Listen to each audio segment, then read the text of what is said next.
what you present and what you coach and the knowledge that you give needs to be correct. And terminology and, absolute statements, you've got to be careful with what you do, especially when you're reaching that many people. A deep squat will activate the VMO to a greater extent than any other, 20 or 90 degree squat.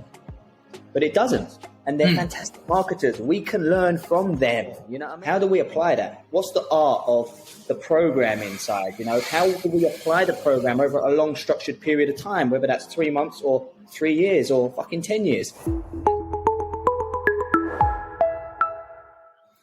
So over the last number of weeks now, we've discussed strength, we've discussed hypertrophy, we've discussed fat loss, we've discussed mechanics, we've discussed loads of training things. And one name seems to keep coming up from you quite a lot, and that is the knees over toes guy.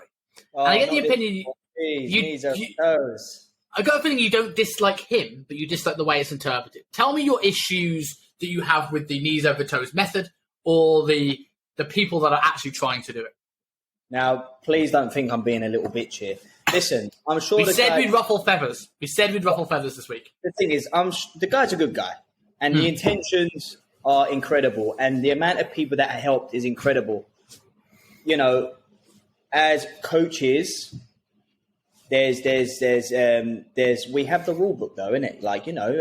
And what you present and what you coach and the knowledge that you give needs to be correct. And terminology and absolute statements, you've got to be careful with what you do, especially when you're reaching that many people. I mean, they're marketing geniuses. They're fantastic at marketing. The video quality, the way they sell the product is fantastic. And I learn a lot from it. So, I'm not saying anything about them guys, but, the stuff I don't like, are the absolute terms, like doing the split squats will fix your knee pain. Well, we know knee pain is a very complex thing, isn't it? You know what I mean? So, is it the exercise or is it the structured progressive overload and the programming and the management of recovery, or is it the exercise? Yeah. It was a great post from Jordan Shallow a little while ago saying we can look to fix dysfunction, but we unlearn pain. And I've had a lot of guys on the podcast, talking about pain recently. Obviously, we've spoken about you about exercise mechanics and mobility and movement. And I've had Gurinder on talking about back pain specifically. I've had Andrew from Joint Dynamics on talking about pain as a specific topic. And the thing that sort of comes up time and time and time again is that pain is very much subjective and pain is not understood. It's a really complex thing. Yeah. And Gurinder mentioned it, that he was saying sometimes he's helped people's back pain by just having a conversation with them. And just someone listening to them and just brings that nervous system down, and then the pain sort of goes away. Or you put a lacrosse ball in someone's pec, right? And that's the common one, and we'll move on to someone that talks about that a lot in a second. But you put a lacrosse ball in someone's pec and it breaks up the fascia. No, it doesn't. How much force you need to break up fascia is unbelievable. But the placebo effect of I pushed this into my pec and now I feel better. Sometimes the pain never comes back because it's subjective and it's up here. So I think it's very hard to make absolutes of pain. But the question would using that example of the split squats will improve your knee pain, from a structural standpoint, if we look at the things that could potentially cause to increase struggles with tissue tolerance, increase postural problems that could cause issues with extra compressive forces, is the split squat a big exercise in your repertoire for someone that may be having, let's say, dysfunction around the knee? Let's not say pain. Yeah, and this is where our styles do, relate to each other.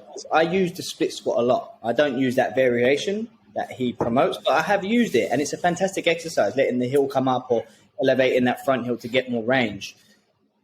How I don't do it is how he does it, with this massive lower back arch. All right? This is my problem with it as well. Just sorry to cut you off there, but this is my problem with it as well, right? Yeah. If for someone that's supposed to know their anatomy, right, will know that you have 10 to 15 degrees of hip extension max. So if you now have maxed out what you have, your maximum potential hip extension, we're not talking people that are dysfunctional, we're talking the maximum potential hip extension you can get. If you've maxed out that movement now has to come from somewhere else. So now that's going to come from the spine, which is going to limit your ability to brace.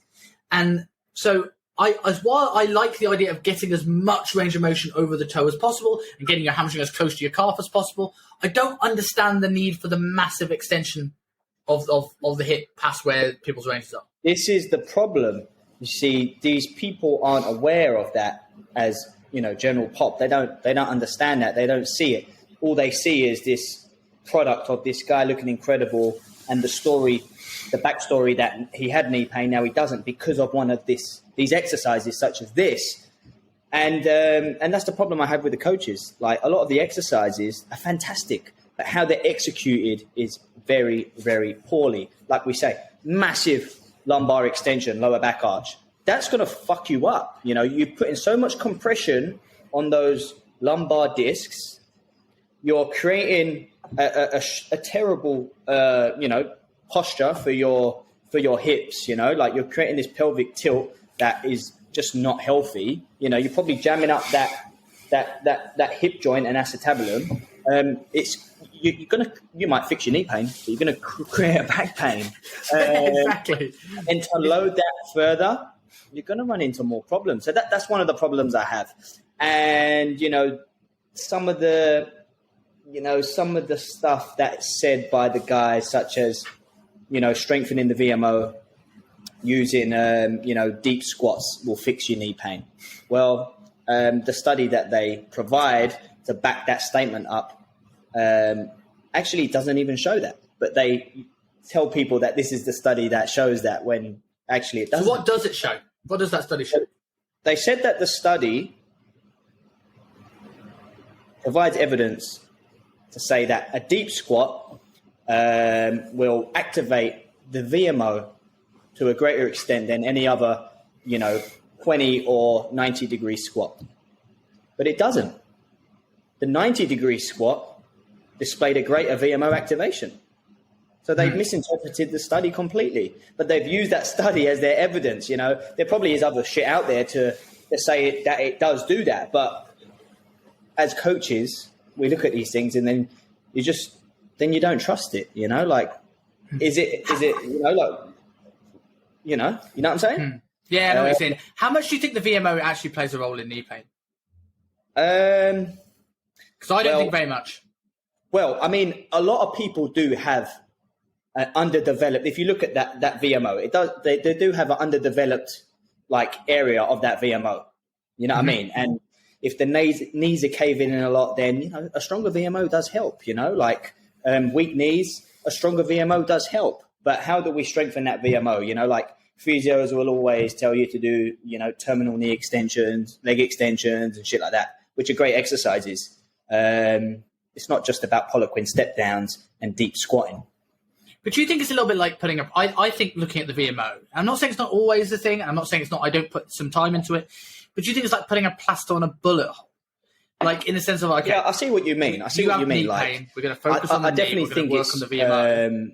I definitely think it's overdone. Instead of looking at internal, external rotation of the hip, instead of looking at the rec fem, instead of looking at these big muscles that are probably going to actually have more impact on what's going to happen in terms of movement, your knees cave in on a squat, not because your VMO is weak, but because you have instability through the hip. Yes. Yeah. No, I agree. And I mean, I don't, if people have weak knees, you're not going to just test the VMO and test all those other quad muscles and say your VMO is weak either. It's just one of the muscle groups out of the 5, 6, 7, 10 that you're going to just work on, and how you do it will be different. Like I said, those exercises aren't the be all and end all that are promoted. Maybe it is the management of progressive overload, pain, and acute variables of tempos and rest periods and that sort of shit. That is the key to overcoming knee pain. But do you think there's something to be said, though, for a more streamlined marketing message? Because I think what we see, obviously, we haven't purchased Knees Over Toe Guys courses. We see the Instagram, we see the highlight reel, we see the snippets. Now, you could say that you need to give people the full information before you buy, otherwise it's a bit conning. And I can see that argument, right? If you're just giving slightly off information, that potentially is a problem. But in this instant gratification world, if you literally go, here are the facts about knee dysfunction, bang, bang, bang, bang, bang, you probably wouldn't gain an audience because it probably wouldn't be interesting. People probably wouldn't remember it. People would probably be overwhelmed, so they'd achieve nothing. So if you just go, right, okay, this is sort of like the 1% that I think is going to have the biggest impact on the whole, right? The one thing. And then people can do that. And the people that don't buy his programs get a little bit better. It's not perfect, but it's a little bit better because the biggest impact. And the people that buy his program may get all the nuance behind the paywall. Yeah, and that's it. Like I said, their philosophy is okay. You know, like there's nothing wrong with that. Like you can have your own philosophy and your own concepts, and they're fantastic concepts. They're not his. You know, he's taken a bit of Poliquin and other top coaches that we have worked with personally, and made it his own. And then he did get a bit of shit about not crediting certain coaches, which I think he does now. You know, he's not a bad guy. You know, he's a good guy, and he has good intentions. And they're fantastic marketers. We can learn from them. You know what I mean? Yeah. And as I do learn from them. You know, but the issue I have as a coach who is academically educated, spends a lot of money on upskilling and workshops, so I can get better and help people the right way. You know, you can't do things like use evidence, but you're providing nonsense. It's essentially pseudoscience, and that's where it's incorrect, and you can't be doing that. If you don't understand all that shit, then don't say that sort of stuff. And the same goes on the mechanic side. People use terminology to confuse normal people, general people, other coaches. They use these technical terms, biomechanics, and all this crazy wacky shit, external moment arms, and all this stuff. And there's way too much of that shit in general. I think there's so many people trying to sound, not even charlatans, but people trying to sound smart, maybe to mask a inadequacy, or maybe trying to just make them seem like they're bigger than they actually are. But it's not even like, from a social media perspective, there's people talking to people that aren't their clients, right? Like I now talk to coaches primarily on my social media, and I still don't use those words. But I see it. I see people like squeeze your glutes, squeeze your lats on one-to-one PT sessions. I'm like, client doesn't know that. Squeeze your teres major. What the fuck does that even mean? Like, speak in language that the people that you're trying to speak to understand, rather than trying to impress other coaches, because it's irrelevant. Yeah.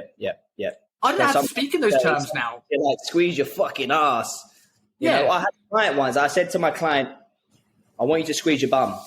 They took their hand and squeezed their ass. So that's probably too dumbed down, isn't it? Yeah. I mean, like, I used literally terms, fuck the bar, nips to hips. Like stuff that like makes sense to the people I have in front of me. Yeah, to the nows. Fuck the bar. Yeah, and this is what people like Ben Patrick do really well, right?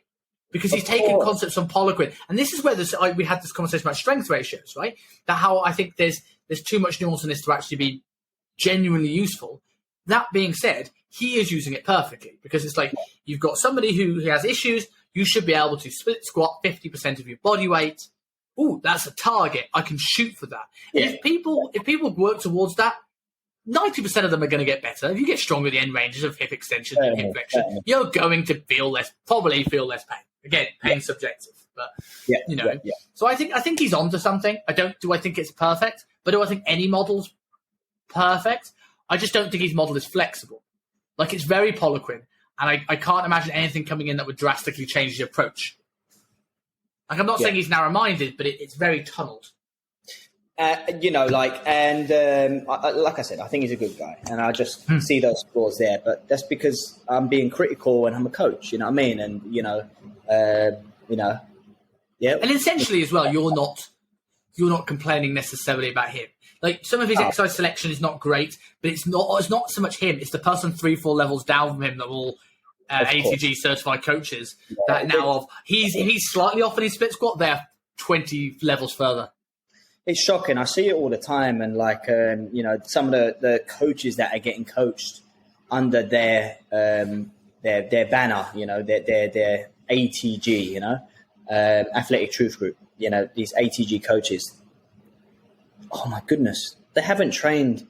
you can tell they haven't fucking trained. They have not got a clue, but they're using a lot of technical terms and technical exercises and, you know, making these absolute terms, probably worse than knees over toes Ben Patrick does. You know, they're really going for it. And exercises are shocking. You know, they're trying to do Peterson step downs and they look fucking shocking. It's not even a Peterson step down. And it just doesn't justify the exercise or, you know, the standard of what you have to be at to do those exercises. You know, there's just a bit too dumbed down. And it's people, it's people running before they walk as well, right? Like, almost, I don't remember the last time I used a Peterson step up or a Pollock step up. Now, I'm not saying they are bad exercises, and I know you use them to great effect, right? But you've done this for many years, and you understand them; they have their place. But how, like, the amount of people here? If I had a client coming in and he says, "Oh, well, I've got 12 weeks. I want to get really, really lean, and I want to move a little bit better," and the first exercise I had him doing was Peterson step ups, to be asking for refunds. I'm going to do a 3-inch range of motion.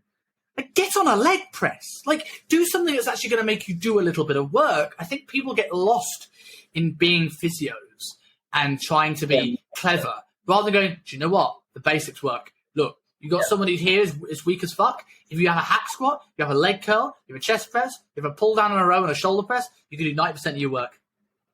Yeah. Safely. Like, and let's put compound lifts out of the equation for a second because they are complex. But, you know, like, I think people overcomplicate it and try and just get the little 2%. I've been guilty of that. I've been guilty of that tons. Like, do you, like, with regards to, like, these coaches, though, do you think there's the problem here? Is a lot of courses will teach exercises. So, like, teach execution of exercises and, like, mechanics course, things like this. But now as the world moves online, is the problem that very few personal trainers have ever had a personal trainer themselves to know what it feels like? Because I've learned so much from getting coached hands-on by people. But for years I was personal trainer without having a personal training session. Yeah, and training with people, like your peers, your work colleagues and your friends and coaches, you know what I mean? Like, that's where you learn, innit, in the trenches, and I get to apply these methods and strategies and exercises and learn exercise execution, you know, and having to dig deep and when to back off, you know. I think, like, you know, the online space, the online world is so guilty of it, you know. You get newbie qualified coaches, trainers, nutritionists, then going out and trying to sell a product. They very much, mostly all the time, undersell it at a really shit cost. That's because, you know, they ain't providing any value, you know. Like, everyone knows nutritionally, most of the time we need to create calorie deficits, build good habits, build good behaviors, eat more protein most of the time, get that fiber, fruit and veggies, plenty of water. Fat loss should be occurring. You know, so we understand the principles, but like you've mentioned many times before, how do we apply that? What's the art of the program inside? You know, how do we apply the program over a long structured period of time, whether that's 3 months or 3 years or fucking 10 years? And that's the beauty of the art of coaching, the art of putting something together and then being a good coach and having experience. And that's why people pay a premium rate for people like me and you, because that's what we can do. And that's experience, isn't it? I also think there's a difference between having on paper understanding a diet or a training program and then being able to apply it to yourself and then be able to apply it to somebody else. Like, there is a difference between, like, I can go in and write a perfect program, do it and go, oh my God, that's actually not a good idea, by doing it myself. But on paper, it makes perfect sense. In the same way that I will coach myself to a split squat and go, oh, that felt pretty good. And then I take a client through it. It's a different experience. It's a different skill set. And if you've never had someone coach you properly, like if you think, oh yeah, but I've been training for 10 years, and you might have done, but it's a totally different experience when you get someone looking over your shoulder. Like I've had Ant from Shapeshifters coach me. I've had Tom Kernington from Body Development coach me. I've had people like Eddie Baruta, Nick Daniel, Justin McGuire coach me. And I've learned so much, like, more than any course, from getting hands-on with these guys. Like Ant and Tom Kernington, I did an arm session, which was more cardiovascular demanding than doing intervals. And just that level of detail made me a better coach, both in person and online. Yeah, totally. So moving into courses, though, like in terms of your education, in terms of if you got to, trainers have got to the stage and you want to upskill, obviously we started in the days, so this is going to sound old, aren't we? We started in the days where there wasn't, every coach wasn't selling an online course, right? So what was the first proper print book that you ever bought? I think the first book I purchased was I don't remember the exact name of it, but I think it was just like a personal training manual, or maybe I think it was just like a personal training manual, that I purchased, or maybe someone gave to me, and it was just a whole go on personal training, and that was it, programming, exercise, safety, rest and work ratios, and all that sort of palaver, really. But the first, what I do remember, one of the first books that I actually remember and still use to this day is probably I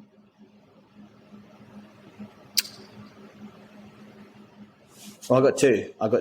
The Charles Poliquin German Body Composition book. I have that. Yeah, it's a fantastic book. Learned so much from that.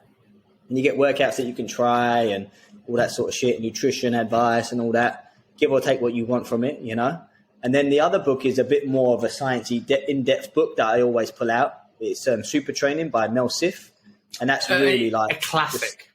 That's just really over the top. I've had it for 10 years plus. And I remember first getting it and certainly not understanding it.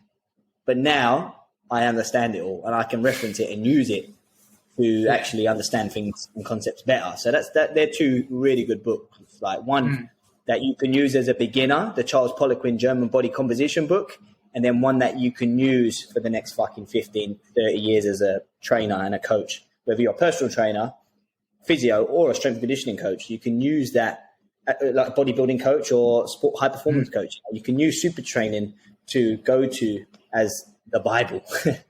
I remember... Do you remember Luke Haslett, or Hazlett as he's actually called, for a period of time? So obviously he was the first person to ever really do online personal training, and I went to university with Luke. And tell you what, level of commitment from that guy was unbelievable. He looked incredible year round. And I tell you what, I've played rugby for 15 odd years of my life, more than that. And he's one of the scariest people I've ever had run towards me. He was in a game of touch, but he was a big super training guy. I remember looking at early programs of his, and I was like, "Yeah, you've studied super training." But he got results, and it proves how good that book is. And I think it's a great book. For me, I'll go into the first couple of books that I bought, and then I'll transition into the two I think are the most relevant for personal trainers.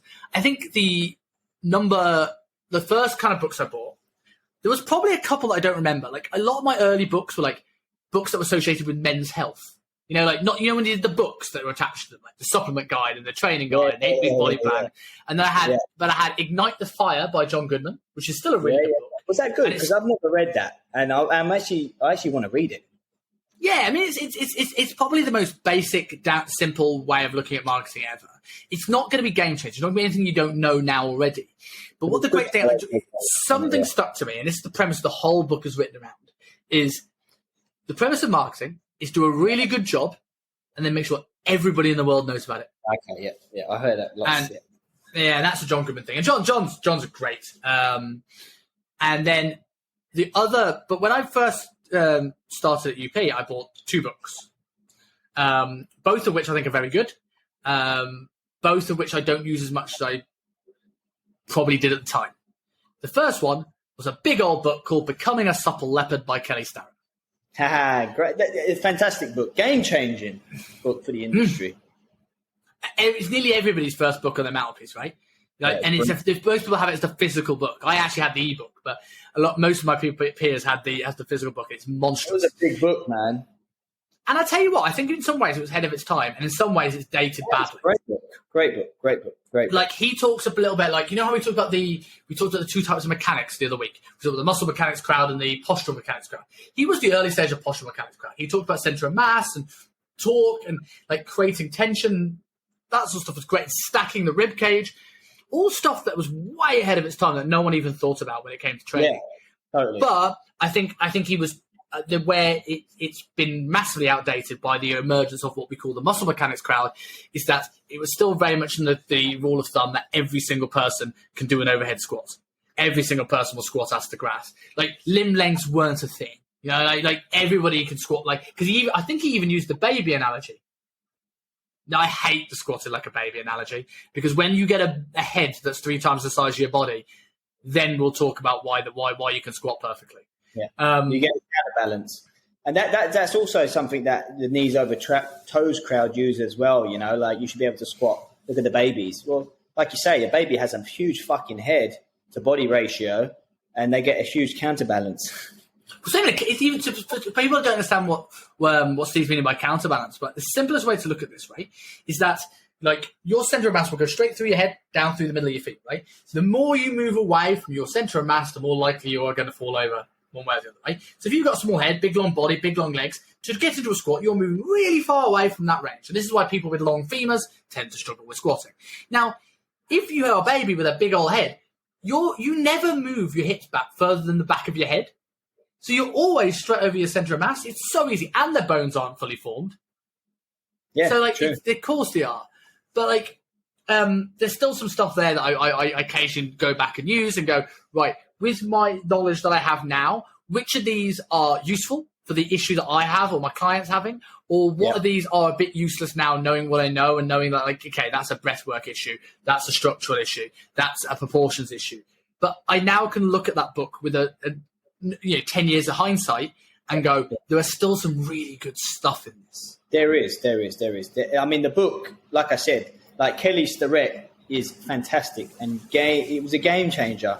You know what I mean? And the book is fantastic, and all of his information is brilliant.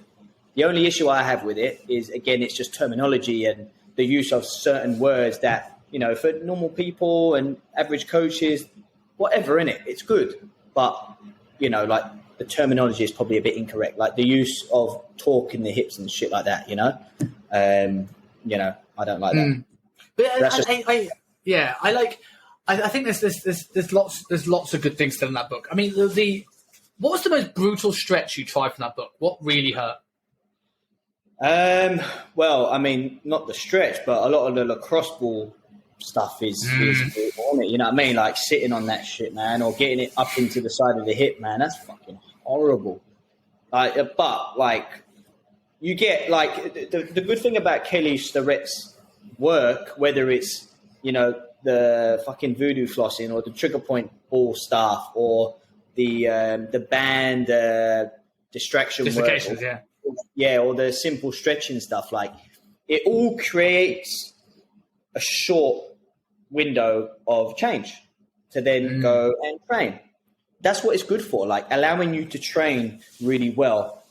Like, but for long-term purposes, I don't know, like I've used a lot of the stuff and it helps short-term, but whether or not it helps long-term, yeah, it probably does. But well, that's what we said. We said plenty of times, right? Like the reason why people feel tight is that their nervous system doesn't feel comfortable in a certain range, right? So all of this stuff will be temporary unless you go and reinforce that. I've now opened, my nervous system's calmed down. I've got some blood flow to my hip. I can get into that hip extension. I now go and do some of the split squats and I go, oh, look, I can get more range. The brain goes, oh, not as scary as I thought being here. And over time, it's like, it's stronger in those end positions. You're just now going to open up those end positions to get there in the first place. And I still use these hip reset. If anyone comes in with back pain, I do this is what I do. If someone comes in with lower back pain, I will do the hip reset with Kelly Starrett to fire up the hamstrings and the hip flexors. I will do a form of dead bug probably to kind of go open things up, and some breathing work. If I do those things, a bear breathing drill, some glute work and that hip reset, a lot of times back pain will go away. If it doesn't, then I'll have an A series, which is more like split squats to open up the rec fem into like an incline hyper, and then I'll go into their main work. And it tell you what, it rarely ever fails. And rarely do I have someone that has back pain, which I can't get rid of, at least temporarily, for the session to go ahead. Yeah, love it. Seeing as that we spoke about knees over toes, well, I'll quickly, I know we've got not much time left, but like quickly go over about like the issue with, discussing torque in some of his work. Like, for example, like when someone does a squat and if they rotate their feet and create more torque in their hips, they will improve their squat. Now that does work. However, using torque to say torque is the reason why your motor control pattern improves, I think it's the wrong way to use what torque actually is. Because torque is happening. Like you can do a normal squat and there's torque. It's a three-dimensional torque. Torque happens on any joint, right? Torque is constantly there to stop you falling over. Now, if you screw your feet into the floor, are you creating more torque?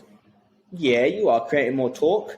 But maybe the terminology and the simplified way to explain it would, you're just activating more of the muscles around the hips, and it's going to help you improve your control and your skill of the squat, as opposed to pushing, like create torque, Yeah, I agree with that. And one of it's, but it's still, I think it's still a useful cue. Like, I did it's a fantastic cue. I just think that to the reason why it's you know what I mean. Like, yeah. One of the things I out with is I did the barbell course from Prescripts from Jordan Shallow, and he took that a stage further, which was really interesting. Is in at the top of the squat. I'm going to use torque for not for use of a better word, right? But you don't need much rooting, let's say, or torque through the floor at the top of the squat because there's no load there. As you get to the bottom position, you need to be able to jam that femur into the acetabulum. You need to create stability through the musculature of the hip. You need to be strong and stable, really stable in the bottom of the squat because that's where it's the most challenge. So rather than just going, I'm going to screw the feet in, I screw the feet in a little bit and I increase that level of torque or rotation as we get into the hole to create more stability. In the same way as a bench press, have a little bit of drive down through the feet at the top, but I'm increasing as I get to the bottom. So I just create this real sturdy structure to bang out the hole. And I tell you what, that thought process was a game changer in taking what Kelly Starrett started and making it practical. Yeah, I think that's brilliant. And that's what I mean. Like, I don't think torque should be the word that you use to describe a motor control strategy. Does that make sense? Yeah, it makes sense. Moving on to the best. So I was saying about the best two books I read, and we'll finish off with some cool stuff. Sorry, of course. The best two, I know I can go over a little bit. Best two books I read that are real practical, and I'm really proud to say these because I've had the author of these two books on the podcast. Yeah, which is fantastic. The first one is a book called The Dark Side of Fat Loss by Sean Croxton, a guy I've had on the show twice. One talking about how the brain affects your health, and the second time talking about money, which is his main thing now. But this book was about hormones and understanding the connection. And I tell you what, it's a bit too paleo at times. It's a bit anti-calories in versus calories out and more hormones. But what it really did show, in my mind, is how the body's interconnected, how the brain works with sleep, how leptin and ghrelin work. And he's so good at breaking down complex topics into simple things, whether you're a beginner trainer or you're an advanced trainer that maybe overworked and tired and just wants a recap of the stuff without having to delve into a super training level or James Lavelle level of cracking the metabolic code book. Having that was really, really good. I still use it to this day. And I what it shows me is that calories in, calories out is still the biggest thing. What coaches don't understand is how many things affect calories out. Yeah. And this book shows you it. Phenomenal, well worth getting. And the second is a book called, it used to be called, actually, my mind's gone blank what it used to be called. The Last Shred. But it's now called The Diet Adjustments Manual by Andy Morgan, who I had on the show a little while ago. And that is literally a game-changing book of how to adjust diets, like a practical guide of, if you see this, do this. This is how you look at data. This is how you assess data. This is how you make adjustments. And with tons of case studies, hands down, the two best books I have ever had as a personal trainer.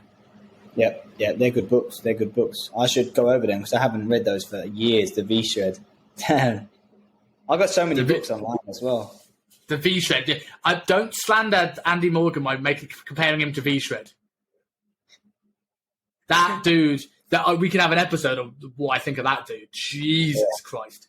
I get bombarded at the moment. I know I'm going to stay on topic before we talk about courses.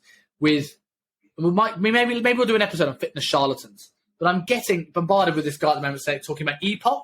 Going, hey, do you know you can burn calories even when you're not training? I was like, dude, it's 6% more. Stop it. Stop it. You're full of shit. I think it's fuck all, man. 4. It's nothing. It's less than a biscuit. Less than a biscuit. Yeah, so less than a biscuit. When it comes to courses, you've done a lot. Is your master's the biggest, most valuable bit of education that you've done in terms of not books, not in-person stuff, but education? if so, why? And also, what was your most applicable course that you've done? My master's was the best one I did. And like, I've done a lot of workshops and upskilling up to that point, like lots of practical stuff. I've done a lot of Poliquin courses. I've done the Douglas Hill muscle activation stuff. I've done a ton of weightlifting, programming, all different stuff. Yeah. But my master's was a big shift for me because I went to school and I left with like 1 or 2 GCSEs. Yeah. Everything else I've done shit. So, and I was a lazy youth, you know what I mean? Like, I didn't go to university because I was lazy. I went to college, football academy. I didn't go to any exams. I failed everything. So I thought, fuck it, let me go work in the gym, innit? Yeah. But academically, I wasn't mature and I wasn't good. You know what I mean? I just wasn't good. And it took me, 10 years to get onto a master's. Not that I tried every year, obviously, I tried for a few years. But by that point, I was more mature and I had enough experience behind me to get onto a master's because that's one of the pathways you can do, non-degree entrant.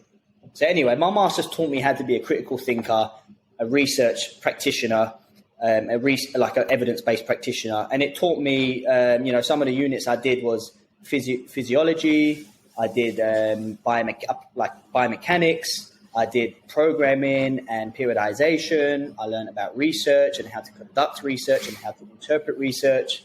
I did, a couple of other things as well, like weightlifting and different stuff. So it taught me how to really be a good coach and be an evident one and choose something and have evidence for why I'm choosing it. So it taught me a lot, man. It really leveled up my ability and my my authority game, I think. Yeah, it taught you everything my degree should have taught me if I was actually taking it seriously. Like, unlike you, like you had at least you had the wiseness and the wherewithal to kind of go, right, I'm not in a good place to go to university. I'm not mature enough, and then decide to do it later when you had some experience behind your belt. Whereas I just went to university because that was what you did at 18. No idea what I wanted to be, and then just spent 3 years getting pissed and ended up with a third. As most people do, innit? As most people do, I did my in my third year. I did a 4-year master's, but I did it in 3 years whilst working full time. Crazy. And I did my final year was my research project, and I did really, really well. And I did it on cluster training. I studied 2 different cluster training protocols. One that was well known within the literature and one that I made up. And I basically wanted to see the effects of cluster training on 1 rep max strength over an 8-week period. And then I also wanted to compare the 2 as well. And I wanted to see the effects on, like I said, 1 rep max strength. And I wanted to see the effects of power output, mean concentric velocity. So how much speed do we lose as weight goes up? And over 8 weeks, can we improve power? So I basically found that, obviously both protocols worked. We got fucking stronger because we were lifting heavy ass fucking weights for 8 weeks. And what was interesting is that one group got more powerful and the other one just tapered off a little bit more. So one of those protocols was good for a peaking strategy for an athlete, for example, or to peak for power. And the other one was just sort of like a maintenance phase of power. Both, however, improved strength. Which one was the one that's the best peaking strategy, yours or the main one? I don't remember, man. I don't remember. I need to read that shit. Just say it's yours. Just take credit for the peaking strategy. Like, you made it better than peaking. It's definitely Steve's one. Yeah. I mean, it's interesting you mentioned those list of courses. Like, I've done so many, and I don't necessarily know what's been the biggest game changer for me. Anything from Muscle Nerds has always been really, really good. The Muscle Nerds program design course, it really helped. Like, I don't think it was even anything that was particularly taught. It was the fact that he just went over a lot of things, like all the basics again, and reaffirmed a lot of stuff for me. And I think a lot of the stuff you learn, like the specifics, you learn on the in-person seminar that you get to do. I still haven't been able to do that because the world fell apart. So I had to kind of piece together like the little pieces in the course that were kind of left blank because I didn't get to do the practical. And so in that thought process, I was in a time in my life where I had a bit of space to think and I was a bit more relaxed than I am now. And I started coming up with my system, which in turn developed into what I'm about to launch and helping other people do the same. Cool. So that's really the most game-changing. Douglas Heel was interesting. You mentioned Douglas Heel. Yeah, that was good. Because I found that interesting. For people that don't know the Douglas Heel course, you're basically prodding bits, some based on absolutely sound science, some based on Chinese meridian lines, some people will call voodoo. But like, I saw crazy things that happened in that seminar. And I just remember getting to it in the Sunday. I was like, I'm so interested in this. I want this course to keep going. But if one more person prods me, I might punch him in the face. Like, it was so painful a lot of the time. I was like, I want it to end, but I also want it to keep going. And I'll tell a story from it in a second, but this is what I found when I started using it. Did it help my clients get better range and I can then go into their training? 100%. But was it applicable? Probably not, because while most of my clients come in expecting the pain of a leg press, they don't come in for me to press on their diaphragm in a really painful manner. And it just made very unhappy clients for the sake of my practice. But I remember a guy coming in, and I would have thought it was a plant if I didn't see this myself firsthand. He had glasses on, he was blind in one eye. And Douglas started working around his serratus anterior. And every time he was getting into his blind spot, the guy sort of like shuddered. He just slowly kept working on it. And he got up and, how's that feel? And he went, well, my shoulder pain's gone, but I also start to see blurry images in this eye. Fuck. Day goes by, comes in the next day without his glasses on. From blind in one eye to no glasses within 24 hours because someone pressed the side of his rib cage. Yeah. And I just thought, some of those things, I think, even if I look at courses that didn't teach me anything I particularly use, some of these courses, just by what they opened up in me. When I coach people, I say I'm not my job is not to teach you stuff. My job is to facilitate learning. So what am I going to teach you in an hour a week? Not much, right? But I can teach you a lot, but in the grand scheme of what you'll learn in your career. But if I can create that spark that makes you then follow it up with your own research, you will learn 10 times more. So some of the best courses, I remember a Virgin Active course about TRX, of all things, where a guy released my masseter, right? And I touched my toes. And seeing that, going, how does that work? How does my jaw affect my thing? And I kind of know now, and I've asked a few people about it, but like those little things and seeing that guy gain his eyesight back, I was like, made me realize it sparked that thing in me where I found the human body interesting that made me go into studying, which I might have found boring, fascinated, looking for answers. And that has actually probably helped me become a better coach way more than what was actually taught in the course. So that makes sense. Yeah. So that Douglas Hill course I did as well. And that was basically like the first exposure I had to how crazy the body is and how like remedial work, soft tissue work, all that shit is all about like how much we can manipulate the nervous system and the stress response we can get from it and the benefits that we can get from it. And the body's crazy, man. And that's why pain is not as simple as saying do more split squats and fucking sled drag. You know what I mean? Like, it's mad. Like, I still to this day, I use the bits back here, occipitals, to help occipitals to make the glutes. Yeah, to help I think that will activate everything, right? Because I was sitting there going, why is it the glutes? But it's where all the nerves come through. So every nerve potentially stimulus in the body will be stimulated by that. So whether it's the glutes, the hands, the biceps, whatever else, it all goes down the nervous system and comes out, right? So that's going to that could activate everything in the body. Yeah. And I think Jordan Shallow says that, like, if you do soft tissue work in this area, it can help really relieve headaches as well.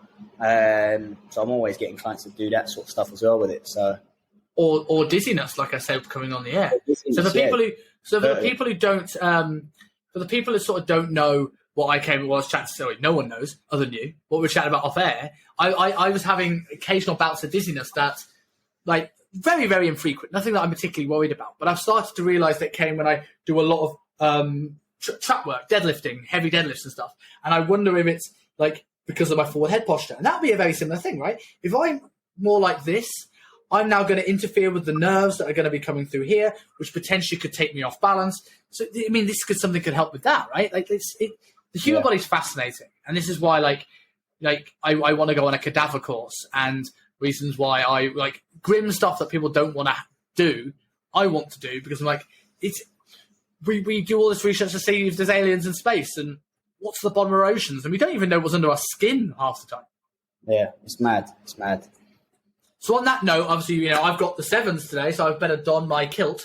And you're off to a music festival. So tomorrow I've got a music festival Saturday, an R&B festival, old school. Mate, some of the names that are in that. Craig David. Absolutely incredible. Mad old school artist, man. Mad old school stuff. Good old London coming at you. When you were saying that, you went considerably more Cockney. Right, dude. Well, that was interesting. That was interesting to go through and chat about some of the stuff that has helped us in terms of the coaches, and hopefully will help you guys too. So, if you enjoy the show, as always, subscribe on YouTube. 80% of you who watch it aren't subscribed on YouTube, so I'm plugging hard. Just click the subscribe button. It doesn't cost you anything, man. If I find out who you are that's not subscribed, I'll walk past you in the street. I'll tell you off. And you don't want me telling you off. So share it with your friends. Get this out there.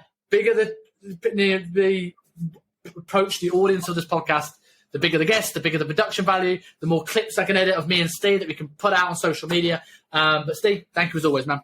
Thank you very much. See you later.